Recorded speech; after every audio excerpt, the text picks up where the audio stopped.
DRG Kids। Dinapur गांव में महेश नाम का एक गरीब आदमी रहता था। वह अंडे बेचने का काम करता था। महेश बाजार से अंडे खरीदकर उन्हें घर घर जाकर बेचता था। अंडे ले लो, मुर्गी के ताजा अंडे ले लो। अरे अंडे वाले, जरा इधर तो आना भाई। अभी आया बहन जी। यह कहकर महेश उस महिला के पास जाता है। अब भाई अंडे कैसे दिए? अंडे 60 रुपए दर्जन देता हूँ बहन जी। बताइए कितने अंडे लेने हैं? पहले अंडे तो दिखाइए।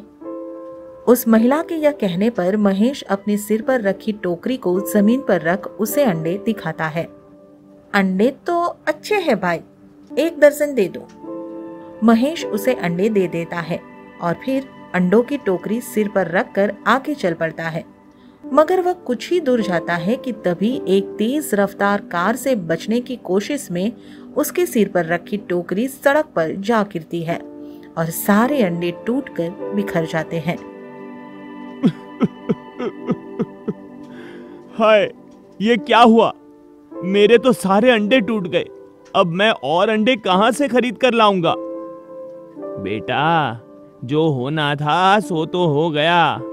अब रोने से क्या लाभ?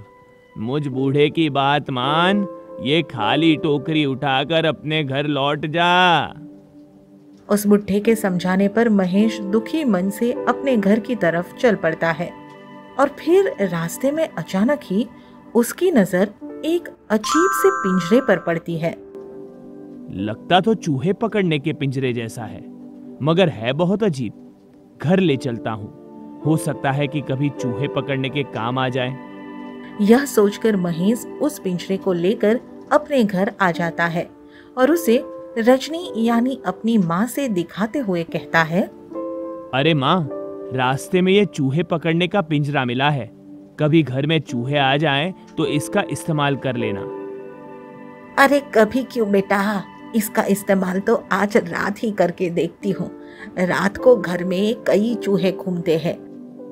यह कहकर रजनी पिंजरे को रसोई घर में रख देती है और फिर अगली सुबह जैसे ही उसकी नजर पिंजरे पर पड़ती है तो चौंक जाती है। पिंजरे में एक सोने का चूहा पड़ा हुआ आता है।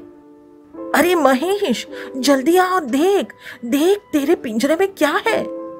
रजनी की यह बात सुनकर महेश दौड़ते हुए रसोई घर में आता है। सोने का चूहा? ये चमत्कार कैसे हुआ? बेटा, मुझे तो यह पिंजरा कोई जादुई पिंजरा लगता है। इस चूहे को पिंजरे से बाहर निकाल कर तो देख। महेश पिंजरे में हाथ डालकर चूहे को बाहर निकाल लेता है।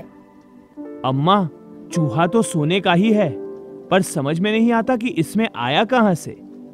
अरे मैं भी तो यही सोच रही हूँ कि कहां से आया।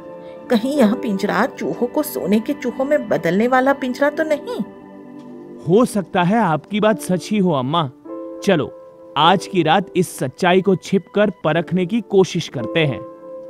उस रात महेश और उसकी माँ दोनों रात भर जागते हैं और फिर देखते हैं कि एक चूहा भागता हुआ आता है और उस पिंजरे में घुसकर देखते ही देखते सोने के चूहे में बदल जाता है। यह देखकर वो दोनों माँ बेटा हैरान रह जाते हैं। अम्मा, ये तो सचमुच जादुई पिंजरा है। यह जादुई पिंजरा नहीं बेटा, यह तो हमारी खुशनसीबी के ताले की चाबी है, चाबी। अब तो मैं कभी अंडे नहीं बेचूंगा अम्मा। और मैं भी किसी के खेतों में मजदूरी करने नहीं जाऊंगी बेटा। अगले ही दिन महेश एक सुनार के पास जाता है और सोने को 2 चूहे बेचकर बहुत सारा पैसा लेकर घर लौटता है। देखो अम्मा, पहले कभी इतना पैसा देखा है? अरे बेटा, तू तो असली नोट दिखा रहा है। मैंने तो आज से पहले इतने नकली नोट भी कभी न देखे। लेकिन अब रोज ही इतने नोट देखना और खूब खर्च भी करना अम्मा। अब तो बहुत जल्दी बस अमीर बन जाने का सपना है बेटा। बस तू कहीं से भी चूहे ढूंढता रहे ताकि यह पिंजरा उनको सोने में बदल दे। उस दिन के बाद महेश आसपास के घरों और खेतों में चूहे ढूंढता फिरता और जहां भी उसे चूहे दिखाई देते रात को सबसे छिपकर वही पिंजरा रखा था। फिर सुबह मुंह अंधेरे जाग जाता और पिंजरा उठा लाता। इस तरह कुछ ही दिनों में महेश बहुत अमीर आदमी बन जाता है और महल जैसे घर में रहने लगता है। अब तो हमारे पास पैसा, गाड़ी और रहने के लिए महल जैसा घर है और सेवा करने के लिए नौकर चाकर सब है। साथ ही बड़े बड़े अमीर हमारे सामने सलाम ठोकते हैं। पर मेरी एक इच्छा अभी भी अधूरी है बेटा। यह कहकर रजनी कुछ उदास हो जाती है। तुम्हारी ऐसी कौन सी इच्छा है अम्मा जो अभी भी अधूरी रह गई है? मैं तेरी शादी कराना चाहती हूँ, बस तू हाँ कर दे बेटा। पर पहले उसके लिए कोई लड़की तो ढूंढनी ही पड़ेगी ना अम्मा। मैं तेरी शादी अपनी सहेली बिमला की लड़की से करना चाहती हूँ। बहुत सुंदर लड़की है उसकी। बिमला की लड़की की बात सुनते ही महेश को गुस्सा आ जाता है और वह, पागल हो गई हो क्या? मैं राजा होकर उस गरीब लड़की से शादी करूंगा? मेरी बेइज्जती नहीं हो जाएगी? कल तक हम उनसे भी गरीब थे बेटा, फिर आज पैसे का इतना घमंड क्यों? पैसा है तो उसका घमंड होना भी जरूरी है माँ। मैं तो किसी धनी राजकुमारी से ही शादी करूंगा, समझी? महेश की ऐसी घमंड भरी बातें सुनकर रजनी को बहुत दुख होता है और फिर महेश के पास जैसे जैसे पैसा बढ़ता जाता है उसका घमंड भी बढ़ता जाता है। बाबूजी, बहुत भूख लगी है, थोड़ा खाना मुझे भी दे दो, भगवान आपका भला करेगा। मेरे पास आने की तेरी हिम्मत कैसे हुई, गरीब कहीं की? चल भाग, दूर हो जा मेरी नजरों से। तू तो बड़ा निर्दयी आदमी है रे, तुझे तो अपनी अमीरी का बहुत घमंड है। भगवान से डर बेटा, वह बड़े बड़ों को धूल में मिला देता है। फिर इस घटना को कुछ दिन बीत जाते हैं और इस बीच भी महेश अपनी निर्दयता और मूर्खता कई लोगों पर दिखाता है। उसका यह रवैया देखकर उसकी माँ हमेशा चिंता में पड़ी रहती है। बेटा महेश, अब भी समझ जा, बुरे लोग हमेशा बुरी मौत मरते हैं, इसलिए संभल जा और लोगों पर अपनी निर्दयता दिखाने की बजाय उनसे प्यार किया कर, उनकी मदद किया कर। अगर ना करूंगा तो क्या होगा? क्या भगवान मुझे मार डालेगा? मैं तेरी माँ हूँ बेटा, मैं तेरे बारे में ये सब नहीं कह सकती। कुछ दिन बाद एक रात महेश पिंजरा लेकर खेतों में जाता है और चूहों को फांसने के लिए वहां एक गुप्त जगह पर पिंजरा लगाकर उसे घास से ढकाता है।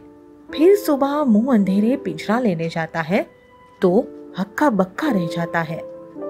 अरे ये क्या? इस बार तो चूहे सोने के बजाय चांदी में बदल गए। यह कहते हुए महेश पिंजरे में हाथ डालकर उन चूहों को बाहर निकालने लगता है, मगर उसका हाथ जैसे ही चूहों को छूता है वो दोनों चूहे काले नागों में बदल जाते हैं और महेश को काट लेते हैं। अरे ये क्या हुआ? कोई बचाओ मुझे, मुझे इन सांपों ने डस लिया है और मैं मर रहा हूँ। महेश इस तरह तड़प ही रहा होता है कि तभी वहां एक श्वेत वस्त्रधारी महात्मा आ जाता है। आप कौन हैं? मैं इस जादुई चूहेदानी यानी सोने के चूहे देने वाले इस पिंजरे का मालिक हूं। मैं मर रहा हूं, भगवान के लिए मेरी जान बचाइए। ये सब तो तुम्हारे घमंड, निर्दयता और मूर्खता का फल है बेटा। ये जादुई पिंजरा तुमसे नाराज हो गया है। मगर क्यों? क्योंकि इसने तुमको पैसा दिया और तुमने उस पैसे से लोगों की मदद करने के बजाय उल्टे उन पर अत्याचार किए। यह सुनकर महेश अपनी करनी पर रोने पछताने लगता है और महात्मा जी से माफी मांगता है। महात्मा जी को उस पर दया आ जाती है और वह अपनी मंत्र शक्ति से उसकी जान बचा लेता है। फिर महेश उसका धन्यवाद कर खाली हाथ अपने घर लौट आता है और हमेशा के लिए पैसे का घमंड छोड़कर सबके साथ मिलजुल कर रहने लगता है।